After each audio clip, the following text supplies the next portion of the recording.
eu senti no meu coração que deveria falar sobre avivamento e evangelismo, não tanto sobre a Operação Jericó, porque avivamento e evangelismo é o que a Operação Jericó está tentando provocar e veicular para o povo de Deus. Nós estamos com um programa muito intenso de preparação espiritual, e isto faz parte de avivamento e evangelismo, que é assim que nós cremos.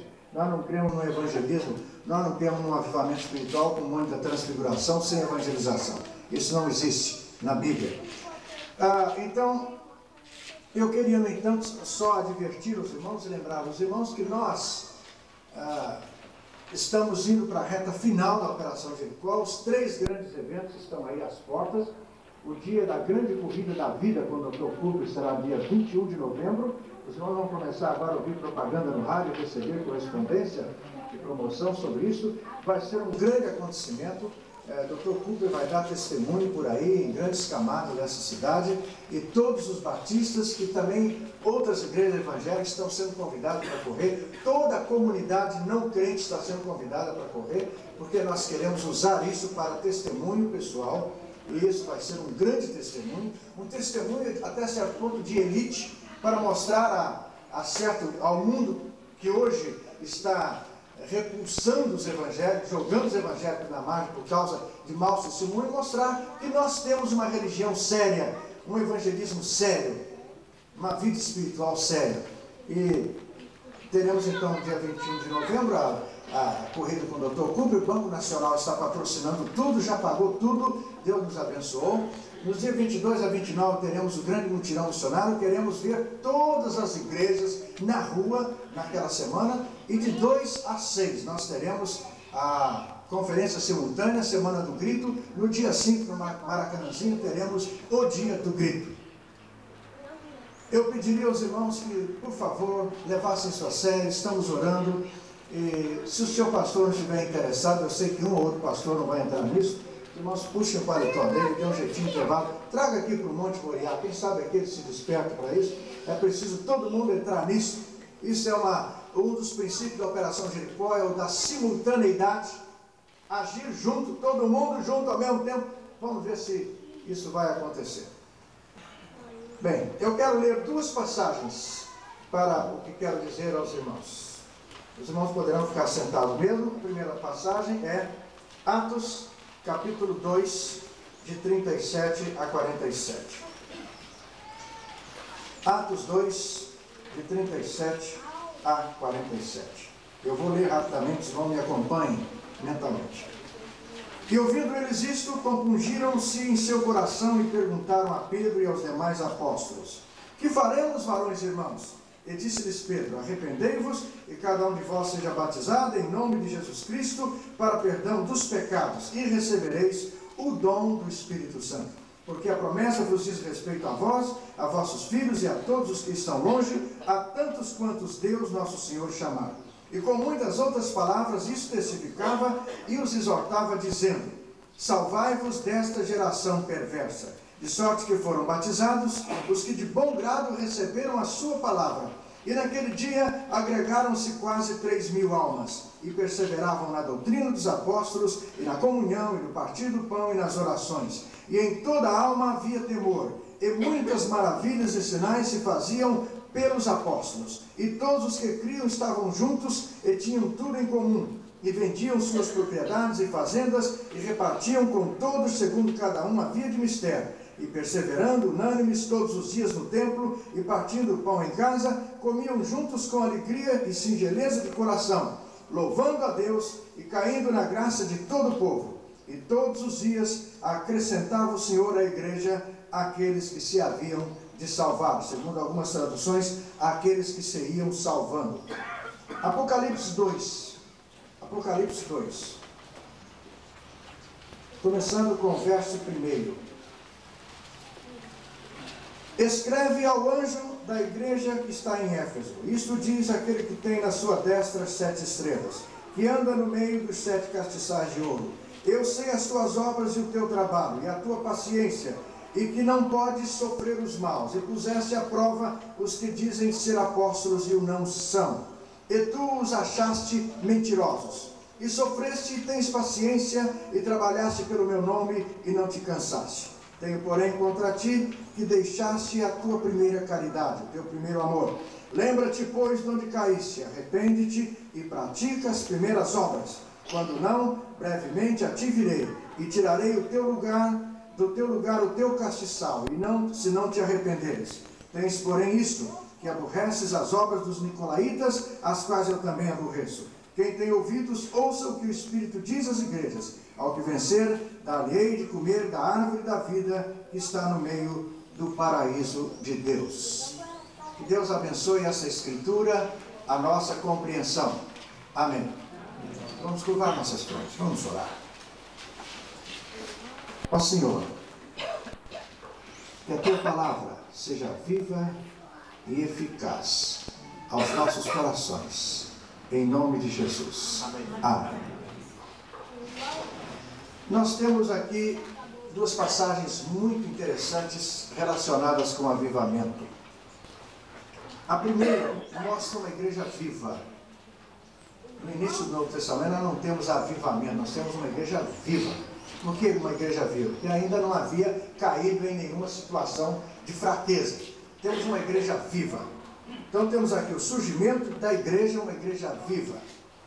Uma igreja cujos crentes tinham o dom do Espírito Santo, isto é, o próprio Espírito Santo, em que havia conversões, em que havia integração dos convertidos à igreja, uma igreja que perseverava em vários aspectos, principalmente na doutrina dos apóstolos.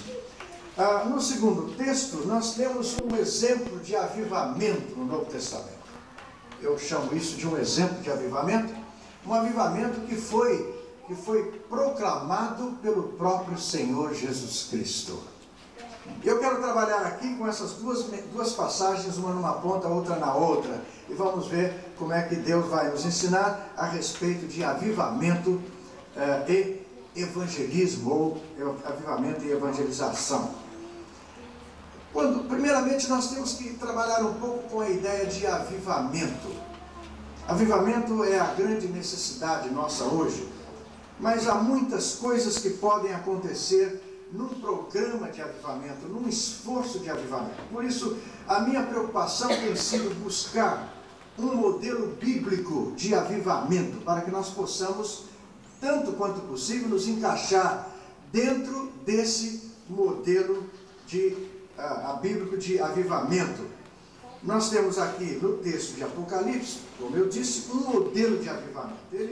Eu não vou parar em todos os detalhes dele, que não vou falar especificamente sobre ele, mas ele tem realmente todos os detalhes de um avivamento. Como Jesus quer um avivamento, como Jesus proclama um avivamento. A carta é à igreja de Éfeso. E quando nós voltamos à carta de Paulo aos Efésios, e quando voltamos a certos fatos em Atos dos Apóstolos que aconteceram em Éfeso, na igreja de Éfeso, nós vamos ver que aquela igreja no passado havia sido uma igreja viva, uma igreja poderosa, uma igreja extraordinária. Paulo uma vez falou a essa igreja sobre os dons espirituais, sobre os ministros que Deus põe lá. Ele havia falado também sobre a unidade do Espírito, a unidade da fé, uma só fé, um só batismo. Enfim, Paulo havia ensinado tanta coisa àquela igreja, e lá aconteceram tantas coisas, como o livro de Atos nos revela, Atos 19 principalmente. Mas agora essa igreja havia caído do seu primeiro amor. Ao longo dos anos as coisas mudaram naquela igreja. E o próprio Senhor Jesus, na visão magistral que deu a João, enviou uma carta à igreja de Éfeso, falando dessas coisas que nós acabamos de ler.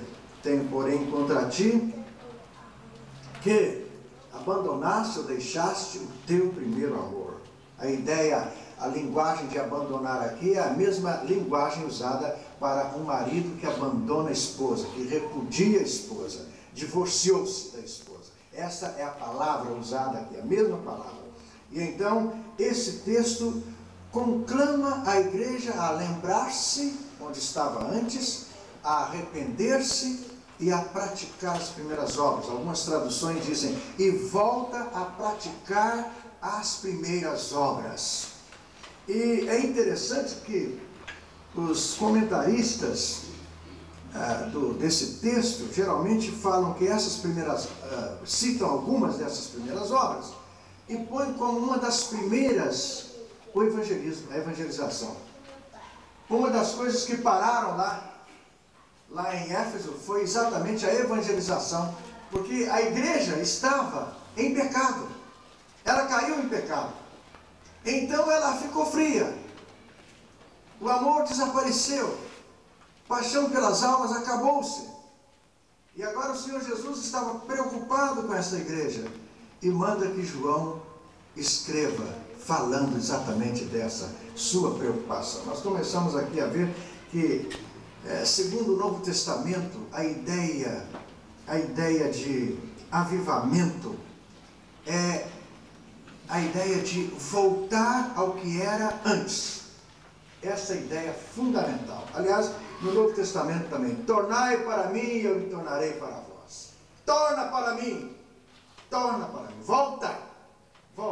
Não é pegar alguma coisa nova, como alguns às vezes querem, mas é voltar ao que era antes. Isto é, houve um dia de conversão, houve um tempo de entusiasmo, houve um tempo de vida abundante na vida do crente e na vida da igreja, mas por qualquer motivo isso passou, isso caiu. Então a conclamação é para voltar a ser o que era.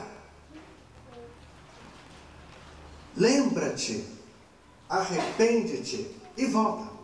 Essa é a ordem para o avivamento segundo a palavra de Deus. Não é mudar de doutrina, nada disso. Não é mudar de modelo de culto, talvez.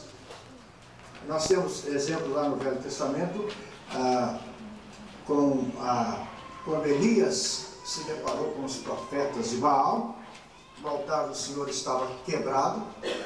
Elias reparou o altar do Senhor que estava quebrado, ele não fez um altar com medidas diferentes, ele não mudou o sistema do altar que estava prescrito no Velho Testamento, ele não trouxe um novo modelo, uma nova estrutura de altar, mas ele reparou o altar que estava quebrado pelo abandono, o povo havia abandonado, e então houve um avivamento no povo de Deus.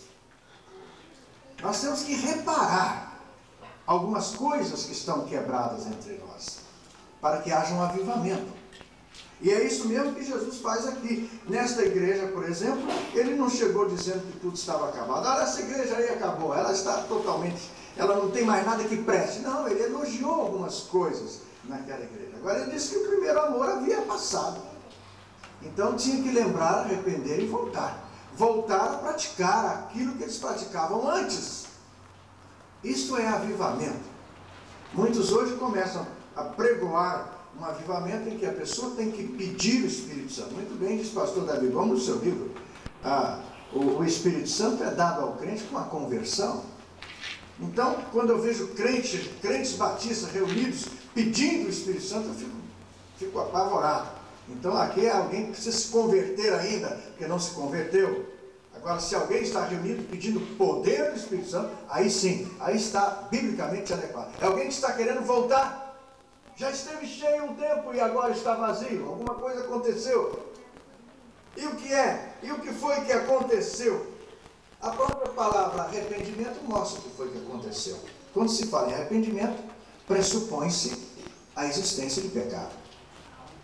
A igreja caiu em pecado. A igreja caiu em pecado e precisava então arrepender-se dos seus pecados. Meus irmãos, aqui há um aspecto de extrema necessidade do povo de Deus hoje.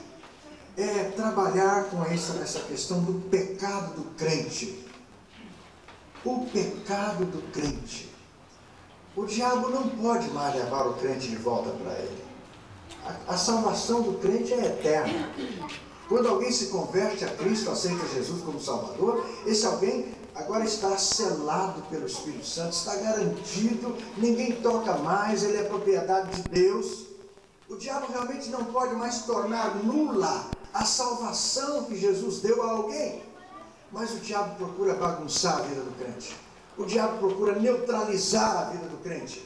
O diabo procura estragar o crente como instrumento nas mãos de Deus e tirá-lo fora. Coisas terríveis têm acontecido no nosso meio. Essa semana ouvi de um pastor, colega meu, de mais de 30 anos de ministério. Envolveu-se com uma mulher bonita, macumbeira. Está bebendo, está fumando. Eu vou atrás dele, mora longe, mas eu vou atrás dele. Telefonei para ele e disse, isso não vai ficar assim não. Não é possível. Esse homem é crente? Mas o que o diabo fez? Estragou tudo. Tirou esse homem de circulação, tirou esse pastor de circulação. Isso está acontecendo por aí com pastores, com crentes, com tudo, todas as áreas. Então o diabo procura fazer isto, e neutraliza a igreja, e torna as igrejas meros clubes, meras organizações comunitárias, e realmente não há resultado por causa do pecado. Temos hoje com essa invasão de meios de comunicação, com novas moralidades, com novas filosofias de vida, o povo de Deus está embarcando no sistema do mundo, está falando a linguagem do mundo, está agindo como o mundo age. E o pecado está entrando e ficando. E não adianta, se não tira o pecado, não adianta gritar, não adianta subir o Monte Moriá, não adianta espernear aqui, porque não vai acontecer avivamento. Pode acontecer outra coisa, menos avivamento. Tem que tirar o pecado, tem que voltar. E às vezes essa caminhada de volta não é fácil. O pastor Davi deu a chave para a mulher, ela foi no quartinho e voltou. Voltou. Sei lá o que aconteceu com ela lá dentro. Essa é a dificuldade do povo de Deus. Porque às vezes o povo de Deus não tem coragem de encarar o seu próprio pecado. E aí passa a viver fora de si. Critica os outros, critica esse, critica aquele, critica a denominação, critica tudo. Mas ele não tem coragem de olhar para dentro de si.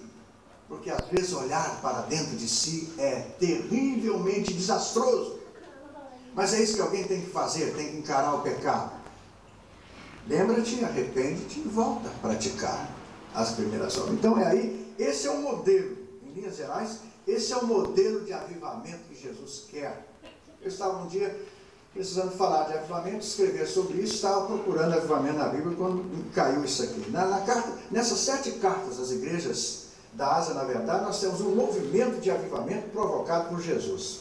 O Jesus ressurreto, o Jesus glorificado, o Jesus glorioso, Jesus majestoso, escrevendo as 7 igrejas, apontando os problemas de cada uma delas, para que elas ficassem vivas outra vez. Há uma segunda ideia nesse assunto do avivamento e evangelismo, ainda usando a Bíblia, são as características dessa igreja viva na área da evangelização.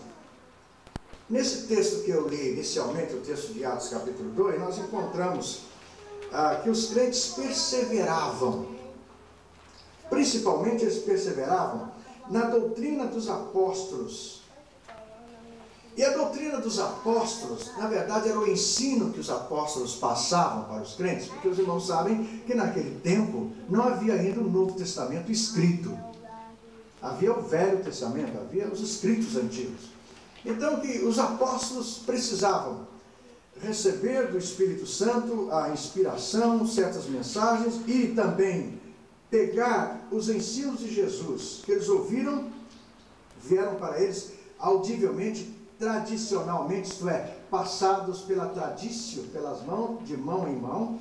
Eles teriam que pegar esses ensinos de Jesus e interpretar para o povo. Por isso eles se cansaram muito. Veio aquele problema lá de Atos capítulo 6, com os 7 chamados diáconos, porque realmente eles tinham uma trabalheira muito grande, não havia nada escrito ainda, eles tinham que passar tudo isso oralmente. E todo mundo ficava ali constantemente ouvindo a doutrina dos apóstolos, na verdade era a palavra de Deus. Eles eram os profetas que estavam profetizando, isto é, passando o recado de Deus para o povo. A igreja do Novo Testamento, portanto, era uma igreja que perseverava nesses ensinos. E hoje nós temos notado que o povo de Deus não tem perseverado muito nesses ensinos. Apesar de ter a Bíblia por aí, escrita à vontade, não tem perseverado. Eu tenho feito levantamentos por aí nas igrejas, uma média de 10% de uma assistência de uma igreja batista, somente 10% já leu a Bíblia toda pelo menos uma vez. Cerca de 40% apenas em média está lendo a Bíblia todos os dias. E muitas pessoas me têm dito que não evangelizam porque não conhecem suficientemente a Bíblia, a palavra de Deus, para evangelizar. Tem medo de encarar as pessoas que vão fazer perguntas sobre a Bíblia. Então nós estamos vivendo um tempo muito difícil. Seria de supor que nós fôssemos os maiores conhecedores da Bíblia, nós os batistas. E na verdade não estamos sendo hoje em dia. Então, temos aí os crentes que perseveravam na doutrina. Mas também uma outra característica, esses crentes estavam em condições de distinguir a voz do Espírito Santo para evangelizar. Aí em Atos capítulo 8, eu estou vendo o relógio está passando aqui, eu não vou ler essa passagem, os irmãos conhecem. Atos capítulo 8, 26 e 29, quando o anjo do Senhor falou a Filipe para ir ao eunuco. É interessante que no verso 26 fala que o anjo do Senhor, mas quando Filipe chega perto do carro, disse o Espírito a Filipe. Afinal de contas, quem é que estava falando? Era o anjo ou era o Espírito? Na verdade era o Espírito, tanto faz o anjo como o Espírito. Mas a gente percebe que os crentes estavam com a sua vida de tal maneira que eles tinham condições de distinguir o comando do Espírito Santo para a evangelização. Quando o povo de Deus não está com a sua vida avivada pelo Espírito, realmente o povo de Deus não entende nada que o povo está indo para o inferno. Ninguém ouve, ninguém percebe. O mundo está aí à sua volta,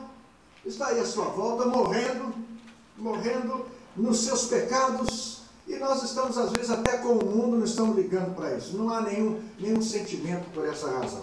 Mas a igreja do Novo Testamento, ela tinha essa capacidade de distinguir a voz do Espírito. Por exemplo, Pedro estava lá na casa de Simão, o curtidor, e ele teve toda aquela visão, todo aquele trabalho do Espírito Santo. Era o Espírito Santo preparando Pedro para ir à casa de Cornélio, para que pudesse falar as palavras com que ele se salvasse, palavras de salvação. Então o anjo apareceu a Cornélio, depois o Espírito falou a Pedro. Havia esse ambiente em que o Espírito estava enviando o seu povo a certas pessoas que realmente, prioritariamente até, precisavam se converter, porque seria uma bênção no processo de evangelização do mundo. Crentes que estavam realmente prontos para ouvir a voz do Espírito Santo na evangelização. Também na igreja do Novo Testamento, a igreja viva, havia conversões genuínas. Conversões genuínas. Hoje há muitas conversões por aí que eu não sei o que está acontecendo. Os pregadores vêm, fazem um apelo. Quem quer, vem aqui para orar, vem aqui para receber o Novo Testamento. Aí 300 decisões. Aí eu vou lá fazer o aconselhamento. Não, sabe, eu fui lá porque eu queria uma oração por mim. Eu estou com muitos problemas. Eu não estou querendo nada com isso que você fala de aceitar Jesus, não. Não é isso que eu estou querendo. Mas veja, essas pessoas são trabalhadas de qualquer maneira e acabam se batizando na igreja. Se batizando. E vem para a igreja.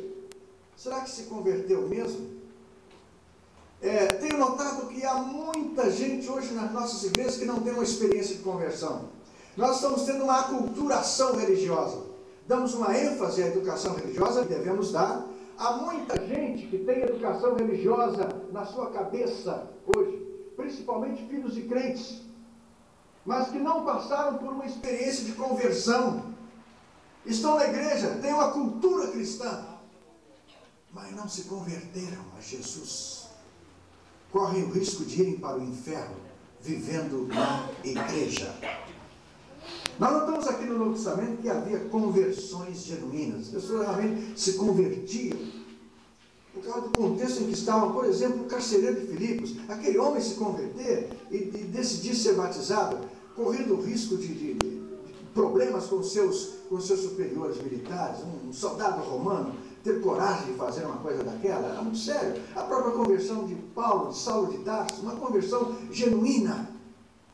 Nós estamos precisando, e isso que a Operação Jericó está batendo nessa tecla. Nosso lema é: só Jesus Cristo muda o rio.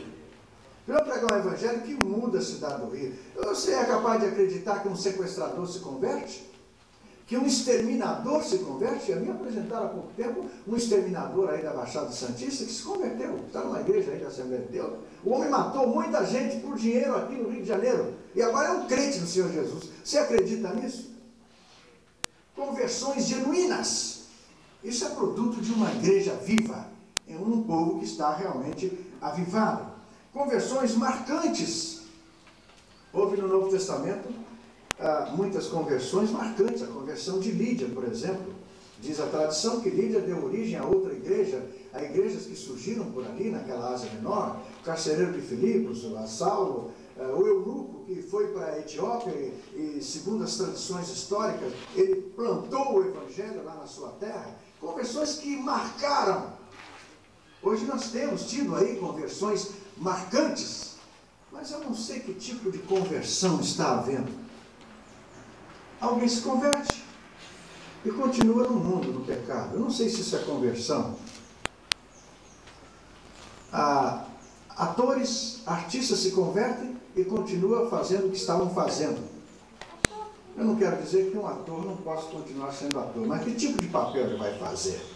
Será que um crente no Senhor Jesus Cristo pode fazer certo tipo de papel? Passar uma imagem para o mundo? Aliás, eu tenho muita pena desses atores que vivem várias facetas, várias máscaras, vários personagens, e estão passando para o mundo um modelo, e o mundo está seguindo o modelo deles. Eu não sei para onde vai essa gente se não se converter. Aliás, eu sei, vai para o inferno. Então, é muito... Outro dia eu vi um homem que se converteu, está por aí cantando, é um cantor, está cantando, mas canta a música do mundo, canta a música de Cristo, e vai para os shows. Eu quero ir lá no show para evangelizar. Será que é isso mesmo que Deus quer? Eu quero saber que tipo de conversão o mundo está tendo. E se alguém é capaz realmente de deixar tudo para seguir a Jesus. Tenho visto muitos homossexuais que se convertem e continuam sendo homossexuais. Será que é isso que Cristo ensinou? Ou ele não quer que pare com aquele pecado? E eu sei de um aqui, numa igreja nossa aqui por perto, que se converteu, e o pastor é daqueles durões, e foi lá e mostrou para ele como é que ele tem que fazer, tem que parar com aquilo, tem que parar mesmo, e ele resolveu parar, e começou a vencer o seu vício, o seu pecado. Um dia ele foi procurado por um antigo parceiro, e o parceiro chegou a ele e ele disse: não, eu agora não faço mais isso, eu agora sou crente no Senhor Jesus, eu me converti, eu parei com esse negócio, parei. Aí o parceiro: você é crente, mas eu também sou. Eu sou diácono de uma igreja batista. Falou: que você é crente também, amigo? Então eu vou deixar de ser batista. Esse rapaz está hoje na igreja Maranata, porque tinha lá um diácono batista que era parceiro de um homossexual. É assim que Deus, é assim que Jesus ensinou. Não estou discriminando, estou querendo dizer o seguinte: conversões genuínas. Se alguém se converte, tem que deixar de fazer aquilo. E quando uma igreja viva, as conversões começam a acontecer desse jeito. Senão vem gente que para a igreja que não é convertida, vai dar muito trabalho para a igreja depois, muito trabalho. Havia também naquela igreja iniciante testemunhos constantes, testemunho constante. É muito comum ouvirmos aqui. Todos os dias no templo e nas casas não cessavam de anunciar a Jesus. É um testemunho constante. E então vem o Espírito Santo, começa a agregar à igreja aqueles que vão sendo salvos, constantemente. Tem muita igreja parada de evangelizar. Tem igrejas aí que passam o ano inteiro sem ganhar uma alma para Cristo. Uma igreja avivada, ela tem testemunho constante. Havia também testemunho ousado. Nós vamos encontrar no livro de Atos várias vezes que eles anunciavam com ousadia, com coragem.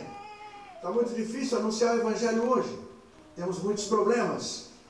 Aí, se nós começarmos a falar de outras religiões, nós podemos ir até para a cadeia hoje. O bispo Macedo está sendo condenado aí por causa do livro que ele escreveu, porque meteu o pau lá nos umbandistas e tudo mais, né? Ele falou deles, falou contra eles, está sendo processado por isso. Será que é assim mesmo? Que tipo de mensagem nós estamos entregando? Estamos com medo de falar a verdade para o mundo? A Operação Jericó, por exemplo, vai trabalhar em cima do pecado da cidade. Nós queremos realmente falar do pecado da cidade, conclamar o povo da cidade a deixar o seu pecado. Será que nós vamos conseguir êxito falando do pecado da cidade? Será que algum pregador batista vai para a cadeia por isso? Nos tempos apostólicos o negócio era muito mais difícil. O povo falava com ousadia a mensagem do Evangelho. Havia também estratégias inspiradas pelo Espírito Santo naqueles dias. Isto é, a estratégia é o plano de ação que nós usamos para alcançar o pecador. Então, por exemplo, o Espírito Santo usou a estratégia de mandar Filipe lá no deserto, para falar com aquele homem que ia passando com a sua carruagem. Jesus usou a estratégia de passar por Samaria, e parar no posto, porque a mulher vinha ali, o programa de ação de Jesus. O apóstolo Paulo usou a estratégia de ir lá para o Areópago e falar àquele povo sobre os seus santuários e ali anunciar a Jesus. Então, nós encontramos no Novo Testamento certas estratégias. Paulo, na cidade de Éfeso, foi primeiro para a sinagoga, foi uma estratégia. Mas aí, daí a pouco começou a haver briga lá, então o Espírito Santo lhe mostrou uma outra. Foi para a escola de um certo tirano. E ali continuou a anunciar o Evangelho. O Espírito Santo abria e mostrava o programa, o plano de ação que os crentes deveriam usar para evangelizar. Quando nós trabalhamos assim, pelo Espírito Santo, na evangelização, então as coisas começam a acontecer grandiosamente. Nós encontramos aí, só em 2 passagens nós encontramos um crescimento estupendo do evangelismo. Por exemplo, em Atos capítulo 2, verso 47, Atos 2, 47 diz assim: louvando a Deus e caindo na graça de todo o povo. E todos os dias acrescentava o Senhor à igreja aqueles que se haviam de salvar. Quantos foram nesse dia? Aqui no verso 41 diz assim: de sorte que foram batizados que de bom grado receberam a sua palavra, e naquele dia agregaram-se quase 3.000 almas. 3.000 almas, só num dia. Agora, no verso 4, no capítulo 4, verso 4, nós encontramos uma outra referência, diz assim: muitos, porém, dos que ouviram a palavra, creram. E chegou o número desses homens a quase 5.000. Só aqui nós temos 8.000 almas. E realmente, os especialistas dizem que foi nesse período da igreja que o evangelismo cresceu mais no mundo inteiro. Nunca cresceu tanto como cresceu nessa época, porque o povo realmente mal recebia a palavra e saía para comunicar com o outro a respeito da mensagem que tinha recebido do Senhor Jesus. E no capítulo 9, verso 31, que foi o tema da nossa convenção carioca e também da convenção batista brasileira, Atos capítulo 9, verso 31, assim, pois, a igreja em toda a Judéia, e Galiléia e Samaria tinham paz, e eram edificadas, e se multiplicavam, andando no temor do Senhor e consolação do Espírito Santo. Essa é a igreja viva, a igreja que tinha o Espírito Santo, a igreja que estava cheia do Espírito Santo. Ela tinha essas características evangelísticas, vamos assim chamar. O evangelismo funcionava dessa maneira. Agora, como obter então hoje um avivamento? Para mim, o avivamento começa com a leitura da palavra de Deus. Leitura da palavra de Deus. No tempo de Josias, no Velho Testamento, como foi que surgiu um grande avivamento? Eu gostaria de ter tempo para falar disso. Aliás, no manual da Operação Jericó, nós temos vários estudos sobre esses assuntos lá esboçados. Irmãos poderão depois recorrer a isso. Surgiu um avivamento nos tempos de Josias, quando acharam a Bíblia que estava perdida. E quando o rei leu aquilo, quando todo mundo leu aquele livro, surgiu um avivamento. E pela palavra de Deus, o avivamento estourou naquele lugar. E eu fico imaginando aquelas igrejas da Ásia Menor que receberam as cartas do Senhor Jesus. Já pensaram no entusiasmo daquela gente? A Bíblia não conta os detalhes. Imagina que João realmente escreveu aquelas cartas e mais tarde aquelas igrejas tiveram conhecimento daquelas cartas. E como as igrejas se reuniam para ouvir a leitura daquelas cartas de Jesus, o que eles estavam fazendo? Estavam lendo a palavra de Deus. Na Operação Jericó nós estamos atuando firmes na leitura da Bíblia. Estamos incentivando todo crente a ler a Bíblia toda neste ano. Estamos também incentivando as associações a fazerem leitura leitura intensiva da Bíblia em 80 horas. Tem acontecido coisas maravilhosas. Aconteceu lá na Zona Sul, um homem não crente, casado com uma mulher crente, e a mulher foi escalada para ler a Bíblia de madrugada.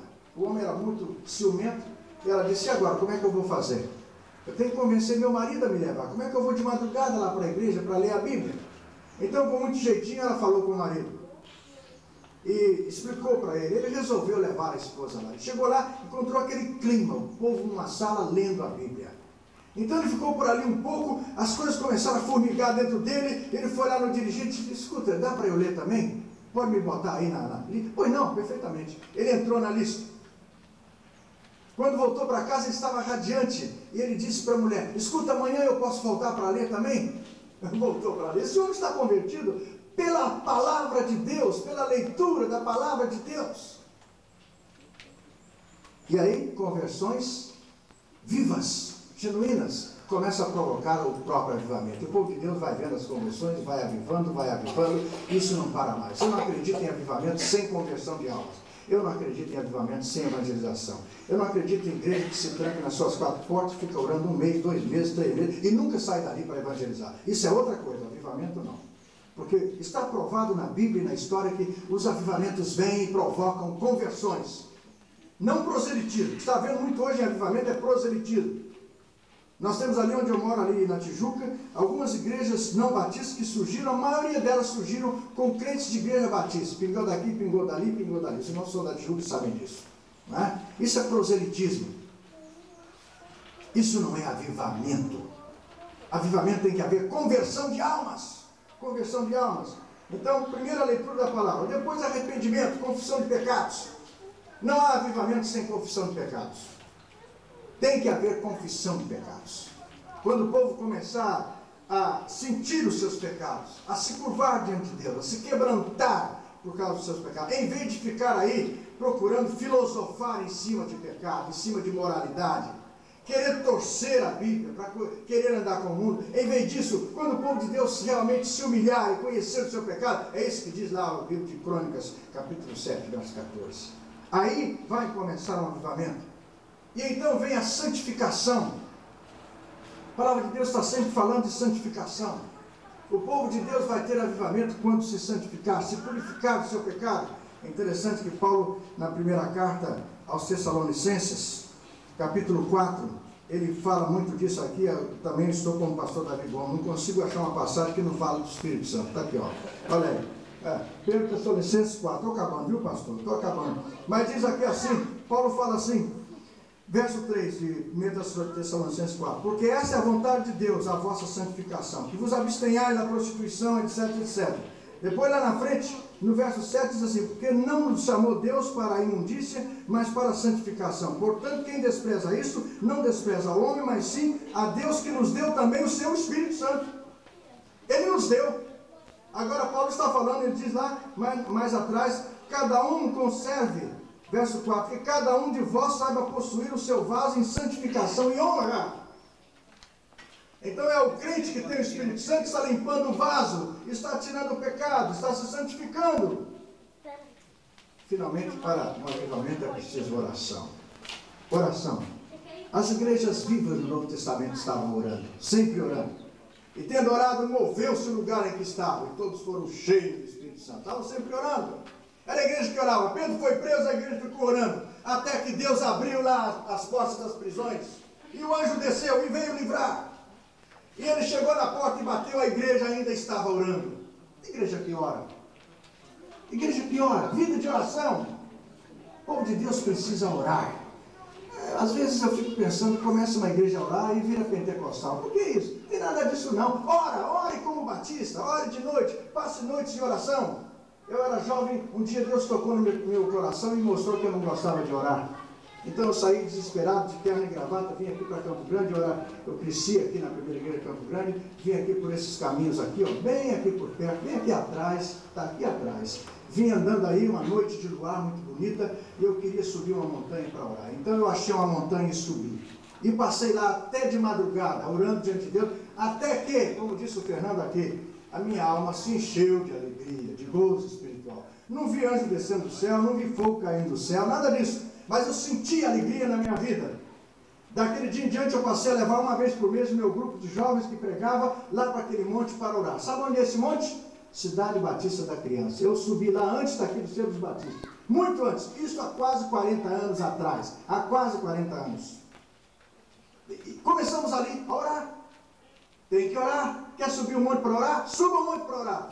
Quer fechar a porta no seu quarto, quer orar? Vá orar. Quer orar com a igreja? Ore. Quer orar sozinho? Ore. Quer orar com a família? Ore. Tome tempo para a oração. Porque é assim que o avivamento vem. Leitura da palavra de Deus, arrependimento, santificação e oração. E o resultado e os sinais de um avivamento autêntico começam pela conversão de almas. Porque a palavra de Deus diz que nós vamos nos transformando de glória em glória. De glória em glória. E é assim que o Espírito Santo faz em nós. Esse Espírito Santo que habita em nós. Até que nós sejamos como Ele é, isto é, como Cristo é. Até que nós tenhamos a imagem dEle. Até que nós fiquemos parecidos com Ele. É assim que um avivamento se processa.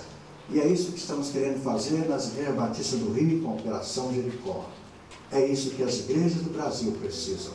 Um autêntico avivamento para que haja salvação de almas. Vamos curvar nossas frontes, vamos orar. Ó Senhor, nós estamos nas Tuas mãos. Sabemos que Tu estás operando nesses dias aqui. Continua operando em nós, até que compreendamos completamente os Teus desígnios, a Tua vontade para as nossas vidas. E que nesse tempo Tu provoques e estoure um autêntico avivamento entre o Teu povo. E que esse avivamento resulte em salvação, na transformação dessa cidade tão entregue ao pecado. Ó, desperta o Teu povo, em nome de Jesus. Amém. Muito obrigado.